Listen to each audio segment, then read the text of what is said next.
গাছের মেহেদি পায়ের নখে দেওয়া যাবে কিনা? প্রেগন্যান্সির সময় কি মেহেদি দেওয়া নিষেধ? আকিকা না দিলে কোনো সমস্যা হবে কিনা? ঘুমানোর দোয়া ঘুমানোর অন্যান্য আমল শেষে বলতে হবে নাকি আগে? আমি যে স্বপ্ন দেখি সেটিই সত্য হয়ে যায়, ইসলামে এর ব্যাখ্যা কি? সন্তান হওয়ার দোয়া জানতে চাই। চুল ময়লার ঝুড়ির ভেতর আর গোসলের সময় টয়লেটের ভেতরে ফেলা যাবে কিনা? না ঘুমিয়ে রাত 11টার দিকে তাহাজ্জুদ পড়া যাবে কিনা? বিপদে পড়ে স্বর্ণের দোকানে স্বর্ণ বন্ধক দিলে সুদের গুনাহ হবে কিনা? মৃত ব্যক্তিকে স্বপ্নে দেখলে নাকি তার কবরে গিয়ে জিয়ারত করতে হয়? কথাটা সত্যতা জানতে চাই। মেয়েদের কবরস্থানে যাওয়া নিষেধ কিনা এই সম্পর্কে যদি একটু বুঝিয়ে বলতেন। যে সমস্ত প্রশ্ন পেয়েছি সেগুলোর উত্তর দেওয়া শুরু করি। আসাদুজ্জামান আসাদ আপনি লিখেছেন, ঘুমানোর দোয়া ঘুমানোর অন্যান্য আমল শেষে বলতে হবে নাকি আগে? বিছানা শোয়ার পর নাকি শোয়ার প্রস্তুতির সময়?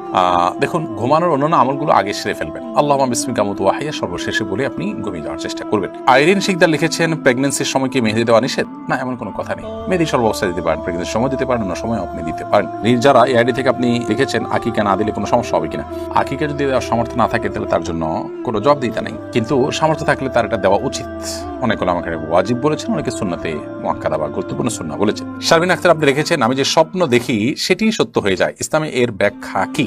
সব স্বপ্ন সত্য হয়ে যায় মোটেও তা নয়। আপনার কাছে মনে হতে পারে, আপনি বহু স্বপ্নই দেখেন যেগুলো আসলে যা দেখেন তা হয় না। তবে অনেক ক্ষেত্রেই আমরা যা দেখি সেটা পরবর্তীতে ঘটে যায়, এটা অস্বাভাবিক কিছু না।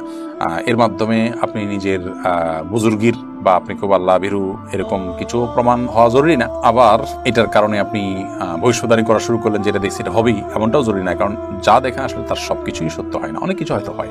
এটা সবার ক্ষেত্রেই হয়, কম বা বেশি। নওশেন তারান্নম ইমা আপনি রেখেছেন, মৃত ব্যক্তিকে স্বপ্নে দেখলে নাকি তার কবরে গিয়ে জিয়ারত করতে হয়? কথাটা সত্যতা জানতে চাই।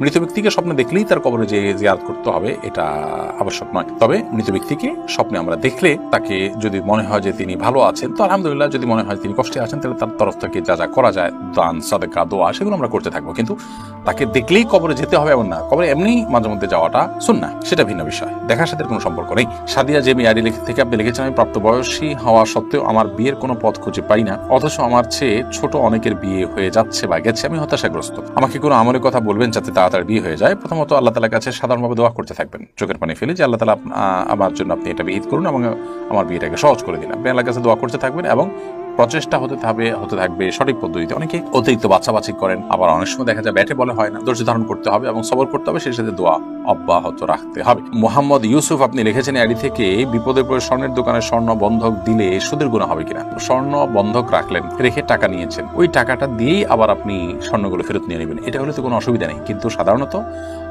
অতিরিক্ত সুদ আরোপ করা হয় এবং সুদ দিতে হয়, সুদ নেওয়া দেওয়ার ব্যাপার থাকে, যার কারণে সেটা কিন্তু গুনাহের বিষয়, সেটা জায়েজ নাই। আব্দুল্লাহ মামুন আপনি লিখেছেন, সন্তান হওয়ার দোয়া জানতে চাই। সন্তান হওয়ার দোয়া হলো, রব্বি হাবলি মিনাস সলিহিন, রব্বি হাবলি মিনাস সলিহিন, রব্বি লা তাদারনি ফারদা ওয়া আনতা খায়রুল ওয়ারিসিন, রব্বি লা তাদারনি ফারদা ওয়া আনতা খায়রুল ওয়ারিসিন, রব্বি হাবলি মিন লাদুনকা যুররিয়াতান তাইয়্যিবাহ ইন্নাকা সামিউদ দুআ। এই তিনটি দোয়া আল্লাহর নবী জাকারিয়া আলাইহিস সালাম এবং ইব্রাহিম আলাইহিস সালাম করেছেন, তাদেরকে আল্লাহ তাআলা তাদের বার্ধক্যে সন্তান দিয়েছেন। অতএব আমাদের সন্তানহীনতার কষ্ট লাঘব করবার জন্য এই দোয়াগুলো আমরা বিশেষ করে আল্লাহর কাছে পাঠ করতে পারি। রব্বি হাবলি মিনাস সলিহিন, আল্লাহ আমাকে নেক সন্তান দান করুন, আল্লাহ আমাকে একাকী রাখবেন না, আপনি সর্বোত্তম ওয়ারিস উত্তরাধিকারী, আল্লাহ আপনার পক্ষ থেকে আপনি আমাকে নেক সন্তান দান করুন, ভালো সন্তান দান করুন। এই দোয়া আমরা করতে পারি। এই দোয়াগুলোর অর্থ বুঝেও আমরা আল্লাহ তাআলার কাছে নিবেদন করবো ইনশাআল্লাহ। তার রহমান আহমেদ আপনি লিখেছেন, রেকর্ডেড তেলাওয়াত শুনলে কি সওয়াব হবে? রেকর্ডেড তেলাওয়াত শুনলেও সওয়াব হবে ইনশাআল্লাহ বিদিনা। তবে লাইভ তেলাওয়াত আর রেকর্ডেড তেলাওয়াতের মধ্যে পার্থক্য অবশ্যই থাকবে, ইফেক্টের পার্থক্য থাকবে। আমরা যখন এটাকে রুকিয়া নিয়ত করব তখন লাইভ তেলাওয়াতের যে প্রভাব, রেকর্ডেড তেলাওয়াতের প্রভাব সেটা হবে না সন্দেহভাবে। কিন্তু রেকর্ডেড তেলাওয়াতও যদি আমি শুনি মনোযোগ দিয়ে, অবশ্যই তার মাধ্যমে আমরা সওয়াব পাবো ইনশাআল্লাহ। তার এমডি আব্দুল আলিম সুজন আপনি লিখেছেন, না ঘুমিয়ে রাত 11টার দিকে তাহাজ্জুদ পড়া যাবে কিনা? তাহাজ্জুদ সাধারণত হুজুদ থেকে, যার অর্থ হলো ঘুম থেকে উঠে যে সালাত আদায় করা হয়। কিন্তু আপনি যদি এশার সালাত আদায় করার পর কোনো সালাত আদায় করেন, 2 রাকাত 4 রাকাত তাহাজ্জুদের নিয়তে, তাহলে সেটাও এক প্রকারের তাহাজ্জুদ হবে। যদিও সেটা আক্ষরিক অর্থে যে তাহাজ্জুদ, তাহাজ্জুদের যে শব্দের অর্থ সেটা এখানে পাওয়া যাচ্ছে না, তারপর এটা এক প্রকারের তাহাজ্জুদ বা এটাকে কিয়ামুল লাইল বা রাত জেগে সালাত আদায় করা হিসাবে বিবেচিত করা হবে। বিধায় আপনি এটা করতে পারেন। অবশ্যই ভোর রাতে উঠার সামর্থ্য না থাকলে এই সময়ে সন্ধ্যা রাতে আপনি 2 রাকাত নামাজ পড়লে সেটা না হওয়ার চাইতে অবশ্যই ভালো, এবং সেটার কারণে আপনি এক ধরনের তাহাজ্জুদ সওয়াব অবশ্যই পাবেন। সাইফুল ইসলাম ফাহাদ লিখেছেন, আমরা 2 জন সাউথ কোরিয়াতে এক রুমে থাকি, আমরা 2 জনে কি রুমে জামাতে সালাত আদায় করতে পারবো? যদি আশপাশে মসজিদ খুব ধারে কাছে না থাকে তাহলে অবশ্যই আপনারা 2 জন মিলে জামাতে নামাজ পড়বেন, একা একা নামাজ পড়ার চাইতে, সেটি আপনাদের করা উচিত এবং এর কারণে আপনার জামাতে সওয়াব পাবেন ইনশাআল্লাহ। তারা খুশবু অ্যাড থেকে লিখেছে আপনি কি কি আমল দ্বারা দোয়া কবুল হবে। দোয়া কবুলের কিছু সময় আছে, সেগুলো দোয়া কবুলের জন্য গুরুত্বপূর্ণ। আবার দোয়া কবুলের জন্য দোয়ার আগে পরে দুরূদ পাঠ করা, আল্লাহর প্রশংসা করা, সেটা খুবই গুরুত্বপূর্ণ। হালাল উপার্জন করা আরো বেশি গুরুত্বপূর্ণ দোয়া কবুলের জন্য। এবং কায় মনোবাক্যে দোয়া করা, আল্লাহ কবুল করবেন সেই দৃঢ় বিশ্বাস রেখে দোয়া করা এবং মনোযোগের সাথে দোয়া করা, এগুলো দোয়া কবুলের জন্য অনেক গুরুত্বপূর্ণ বিষয়। ঝর্ণা বেগম আপনি লিখেছেন চুল ময়লার ঝুড়ির ভেতর আর গোসলের সময় টয়লেটের ভেতরে ফেলা যাবে কিনা। মানুষের শরীরের প্রত্যেকটা অঙ্গই খুবই গুরুত্বপূর্ণ এবং সম্মানীয়। ইসলাম মানুষের শরীরের প্রত্যেকটা অঙ্গকে মর্যাদা দিতে বলে। আল্লাহ সুবহানাহু ওয়া তাআলা বলেছেন ওয়ালাকাদ কাররামনা বানি আদম, আমি আদম সন্তানকে অর্থাৎ মানুষদেরকে মর্যাদা দিয়েছি, সম্মানিত করেছি। অতএব মানুষের শরীরের কোনো অঙ্গ, চুল, গোপ অথবা আপনার দাড়ি কিংবা আপনার নখ, এগুলো নোংরা জায়গায়, ময়লা জায়গায় ফেলাটা অনুচিত। কিন্তু এটা ফেললে যে কোনো বড় গুনাহ হবে এরকম না, কিন্তু অনুত্তম এবং অনুচিত পর্যায়ের গুনাহ। সেক্ষেত্রে এগুলোকে আমরা একত্র করে মাটিতে যেমন পুঁতে ফেলতে পারি বা মাটিতে ফেলে দিলাম, মাটির সাথে মিশে গেল, সেটা হতে পারে, কিন্তু খুব নোংরা বা ময়লার সাথে সেটা ফেলাটা অনুচিত কাজ।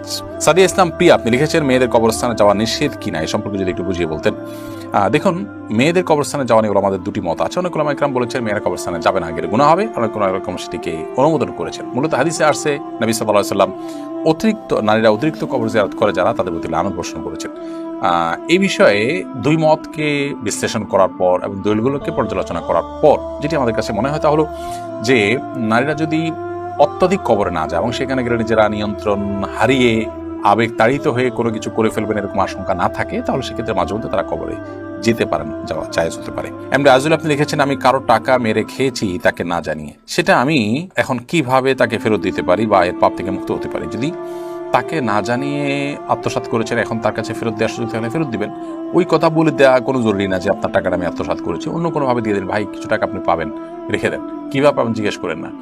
অথবা আপনি তার অ্যাকাউন্টে টাকাটা ঢুকাই দিলেন, তার ক্যাশ টাকাটা পাঠিয়ে দিলেন, যে কোনোভাবে আপনি কৌশলে টাকাটা তার কাছে দিয়ে দিলেন, অথবা তিনি বেঁচে না থাকে তার ওয়ারিসদেরকে দিয়ে দিলেন। যদি তাকে পাওয়ার কোনো সুযোগ না থাকে তাহলে তার তরফ থেকে গরিব দুঃখীদেরকে দান সাদকা করে দিলেন, ইনশাআল্লাহ আপনি দায়মুক্ত হবেন। মারিয়াম জামিলা আপনি লিখেছেন গাছের মেহেদি পায়ের নখে দেওয়া যাবে কিনা। কোনো অসুবিধা নেই। আমরা অনেকে মনে করি মেহেদি এটা মাথায় বা দাড়িতে দিতে হয়, এটা বোধ হয় নখে দিলে অপমান হয়। দাড়িতে বা চুলে আমরা তো তেলও দিই, তাহলে আমরা কি সেটা নখে দিব না? অতএব এগুলো আমাদের নিজেদের বানানো বিভিন্ন রকমের কুসংস্কার জন্য বিশ্বাস এবং মন গড়া কথা। কন্যাদের সাথে কোনো সম্পর্ক নেই। আমরা মেহেদি মাথায় বা মাথার চুলে কিংবা দাড়িতে যেরকম দিতে পারি, ঠিক একইভাবে হাতে কিংবা পায়ের নখেও দিতে পারি, কোনো অসুবিধা নেই। যদিও এটা মেয়েদের জন্য, মেয়েরা এটা দিয়ে সৌন্দর্য বর্ধন করবেন সেটাই সুন্নাহ। পুরুষদের জন্য এটা দেওয়াটা সুন্নাহ না, বিশেষ করে হাতের নখে, হাতে পায়ে নখে ইত্যাদিতে। চুলে বা দাড়িতে পুরুষরা দিতে পারে, কিন্তু হাতে পায়ে মেহেদি পরা, এটা দেওয়া, এটা মেয়েদের জন্য সুন্নাহ। নবী সাল্লাল্লাহু আলাইহি ওয়াসাল্লামের সময় মেয়েরা হাতে পায়ে মেহেদি দিতেন, কিন্তু পুরুষ কোনোদিন দিতেন না, এবং তিনি মেয়েদের এবং ছেলেদের হাতের পার্থক্য বুঝতেন হলো মেহেদি দিয়ে। আল্লাহ রাব্বুল আলামিন কোরআন এবং হাদিসের আলোকে যে কথাগুলো আমরা জানলাম, শুনলাম, বুঝলাম, সেগুলো আমাদের আমল করার তৌফিক দান করুন।